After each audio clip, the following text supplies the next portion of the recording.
全国人民为我女儿庆生，天龙星即位，商家末日到来。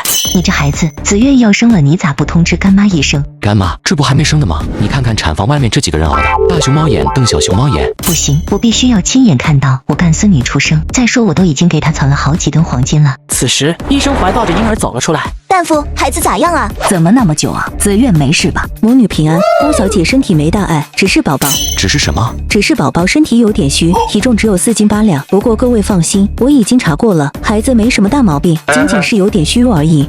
2007年11月18日晚上7点钟，一声啼哭响彻整个帝都，一时激起千层浪。网络上有关龙王女儿出生的话题瞬间冲上热搜。几小时后，无数大佬前来王府拜会。新讯集团总裁马腾前来祝贺，饭团外卖总裁王兴前来祝贺，淘宝网马福报马总祝贺三金先生喜得千金。这阵仗可真大！是呀，全大夏最顶级的商业富豪都来了吧？但是你们没发现吗？陈家人就只派了一个唱名的下人在门口，连一个直系都没出来迎接。你懂个屁啊！三金是他们的老板，他们在白龙王面前只是打工仔而已。切，大夏真正顶级的大佬可不是这些做生意的，一惊一乍的，搞得跟多么天大的人物来了似的。当初我家老爷子过生日，排场比这个大多了。劳烦各位让一让，我们领导要过去。你什么东西也敢让我？只见4位吴老星以及战王大佬王明等信步走来。吴老星和战方负责人，我的妈呀，这是要逆天了吗？王府内，三金看着满堂宾客，有些无奈。这群人没事跑来干嘛？还不够添麻烦的。今天除了恭喜三金先生喜得千金以外，还有一件大事要公布。吴老星的评审已经结束了，跟大家想的一样，三金先生以9997分的碾压之姿，成功打败商力，成为了新一任的吴老星。一瞬间，全场掌声雷动。王老，你有心啊！好了，4位老爷子，请跟你们的新同事握手，完成最后的交接仪式吧。很快，现场让出了一片空地。三金，你架子可真够大的，不光评审不来现场，连交接都得我们4位联合站方负责人一起来你府上。今天实在是有事抽不开身，以后我还敢。算你实。好了，今天是咱们新同事入职的大喜日，何必闹不愉快呢？三金，以后就是同事了，一起加油，为大夏做贡献。谢谢风老，以后不要叫风老了，要叫同志。恭喜你，同志。谢谢，同志。殷喜倒没那么小气，笑脸和握手，该有的流程一样没少，只是蒙阔吹胡子瞪眼，半天没伸手。三金，按照规矩，新入职的吴老星有权利为自己取一个封号，你想叫什么？就叫天龙星吧。好封号，透露着一股无可匹敌的霸气。用龙做封号，未免有点太过自负了吧？都什么年代了，一个封号还扯那么多避讳？我告诉你，现代社会不光起名自由，起封号也自由。小金同志，你有什么感言想说的吗？感言没有，提议倒是有几个，请讲。既然我入职了，那么我建议废除商家诸多优惠政策，彻查商家资产来源，同时重启前元老阁阁主李纯刚被害一案，将商家立案侦查。什么？三金，你一入职就如此针对前任，这未免影响不好吧？商家这几年跟2人合作不少，真要彻查，他们2家也脱不了干系。此言差矣，我认为商家绝对是清白的。小金同志这么做，其实是变相的为商家做一次证明。没错，小金同志当年身上背着李纯刚的命案，是靠着盾构及发明财宝释出来的。现在小金晋升为新一任吴老星，这个污点于情于理都应该查清楚。商力整整昏迷了3天，才清醒过来。爷爷，我怎么了？大夫说你受到的精神刺激太大，大脑启动了防御保护机制，这才昏过去了，可把爷爷吓坏了。三金他已经走完流程，成为新任吴老星了。这么明显的作弊行为，上峰居然不管吗？哪怕是蜘蛛都不可能相信3个月的时间能摸底出这么多顶级科技吧？还有，按照流程，明明是我卸任之后才能轮到三金入职的，流程不对，我坚决不会承认三金是吴老星。丽眼，事情到了这一步，咱们说什么都没用了。一旦你卸任天王星，那些曾经的债主恐怕通通都会找上门来。你还是想想以后该怎么办吧。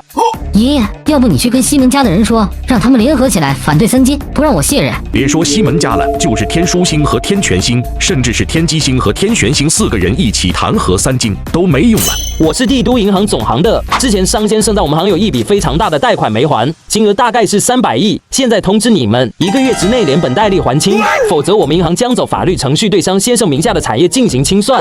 商力，你欠我张氏集团的20亿借款什么时候还？我们环宇建材的100亿货款，你今天必须给我结了。各位，我孙儿大病未愈，你们先等他出院了再商量还债的事情好吗？我呸！老东西，你别以为这样就能糊弄过去。今天我们要是走了，你能还钱？金特必须给大家伙一个交代。老子还没卸任呢，我还是吴老星，你们敢骚扰吴老星，不怕被官方问罪吗？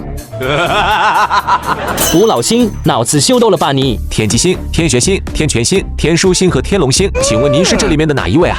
还把自己当人看呢？我跟你们拼了！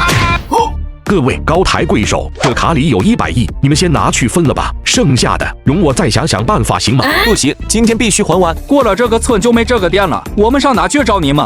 哼，不行的话，那这钱你们也别要了。从此之后，商利逐出商家，与我商家无关。另外，你真以为丽儿不是吴老星，我商家就可以任由你们欺负了吗？这100亿我拿出来买你们所有人的命，恐怕都绰绰有余吧。不愧是之前的元老阁阁主，够狠！为了避债，连孙子都能不要。成，那今天就先还100亿，其他的钱你们必须1个月内还清。等一群人离去，商英才扶起一脸幽怨的商利。丽言，爷爷刚刚的话是缓兵之计，你莫要当真。可我欠的债，以咱们商家现在的财力根本还不起，谁要是被逼到份上了，爷爷，你那些话怕是会成真的吧？这时，又一名中年男子走了进来。不是说了吗？钱我会想办法筹的。我是天权星和天枢星的人，还是二老有人情味啊？他们是想帮我夺回吴老星的位置，还是安排我去做别的位置？都不是。二老托我来告诉你们，天龙星已经申请对商家资金来源的调查，在调查期间，商家所有的优惠政策与官方合作的项目都会停掉。你们早得去做好准备，把跟二老有关的项目痕迹全部抹掉，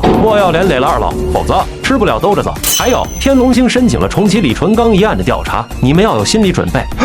李纯刚的案子都已经这么多年了，上峰已经还他清白了，三金他还死咬着不放干嘛？还请这位小哥回去帮忙求求2位吴老星，最起码让李纯刚的案子定性，不要再查了。我只是来通知你们的，你们现在把事情给办了，二老还会看在以往合作的份上，尽量帮衬你们一把。言尽于此，你们自己看着办吧。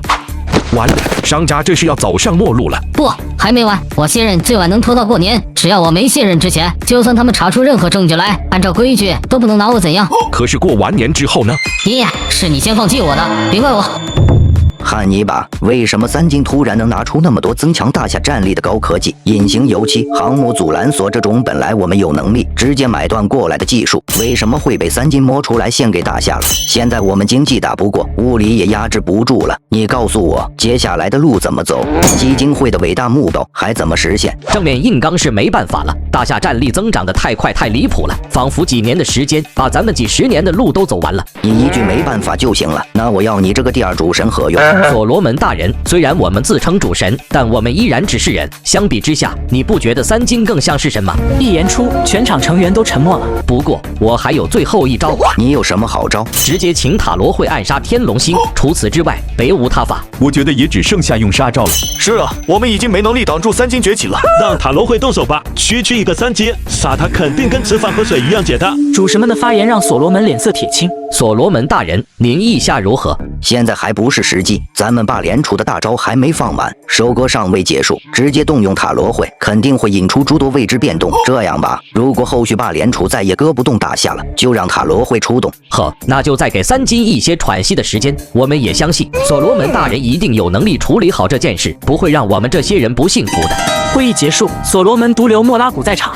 他们应该是已经商量好了，今天向我逼宫。新晋的主神竟然跟老牌主神联手逼宫，他们是想造反吗？不是想造反，只是不想再当基金会的炮灰了。这段时间我们必须加倍收割全世界积累资源，之后我财富之神将与白龙王直接对决。